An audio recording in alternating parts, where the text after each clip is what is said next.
হয়েছে? দেখেন, প্রতিটা ডিরেক্টর, প্রতিটা নায়ক, প্রতিটা মানুষের, আপনারা যারা মিউজিকের সাথে জড়িত আছেন, আপনাদের ক্ষেত্রে এটা হয়, আমরা অনেক সময় অনেক প্রোডাকশনে প্ল্যান করি।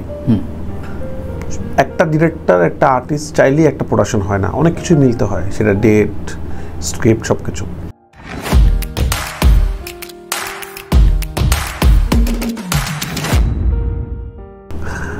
খুব ভালো লাগে, অবশ্যই ভালো লাগার মতো জিনিস।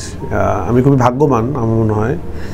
ভাগ্যবান না হলে হয়তো এইটা এত সাকসেসে আসে না একসাথে। এটা 3 নাম্বার হ্যাট্রিক হলো, আলহামদুলিল্লাহ। এবং আপনার এখানেও হ্যাট্রিক, মানে আমি প্রতিটা সাকসেসের পরেই আমি আপনার এখানে আসছি এবং ভালো লাগে সাকসেসের গল্পগুলো বলতে। এবং আমার এখনও মনে আছে শুরুর সময় এসে আমি আমার নেক্সট স্বপ্নের কথা বলছিলাম, সেই স্বপ্নটা পূরণ হয়ে গেল এবং ভালো, খুব ভালো লাগছে। যেহেতু প্রত্যেকটা ছবির সময় আগে পিছিয়ে কথা হচ্ছে, লাস্ট কথা হয়েছিল বোধহয় শাকিব খান বিষয়ক একটা বিষয় ছিল যে প্রেমিক নামে একটা প্রোডাকশন, এবং এই সিটে এসে বলা হয়েছিল প্রেমিকটা হয়নি, তুফান হয়েছে। এইটা একটু যদি ব্যাখ্যা করতে, যেহেতু বলা হয়েছে। দেখেন, প্রতিটা ডিরেক্টর, প্রতিটা নায়ক, প্রতিটা মানুষের, আপনারা যারা মিউজিকের সাথে জড়িত আছেন, আপনাদের ক্ষেত্রে এটা হয়, আমরা অনেক সময় অনেক প্রোডাকশনে প্ল্যান করি।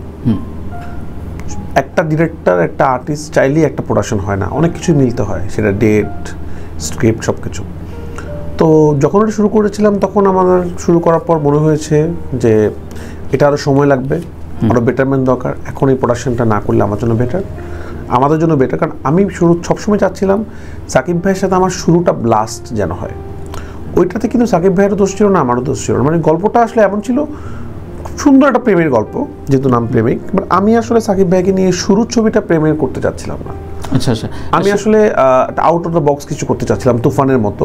আচ্ছা আচ্ছা, মানে সেটা কি এমন যে, আমি সরি ইন্টারাপ্ট করেছি, যেহেতু প্রিয়তমা রাজকুমার একটা প্রেমিক মুডে আসলে অ্যাপিয়ার করছিল, সেই জনরা চেঞ্জ করা কিনা? না না, তখন তো আমি যখন প্রেমিক করিনি, তখন তো প্রিয়তমা হয় নাই, রাজকুমারও হয় নাই, এর আগেই তো। রাইট, বাট মানে আমাদের শিডিউলটা ছিল, সেই শিডিউলে প্রিয়তমা হয়েছে। রাইট, হ্যাঁ, আমার সাথে ছবিটা। তো আমার কেন জানি মনে হচ্ছিল, আমি ভাবছিলাম সাকিব খানকে নিয়ে আমি আসলে এমন কিছু করতে চাই যা কেউ ভাবেনি আগে। ওকে।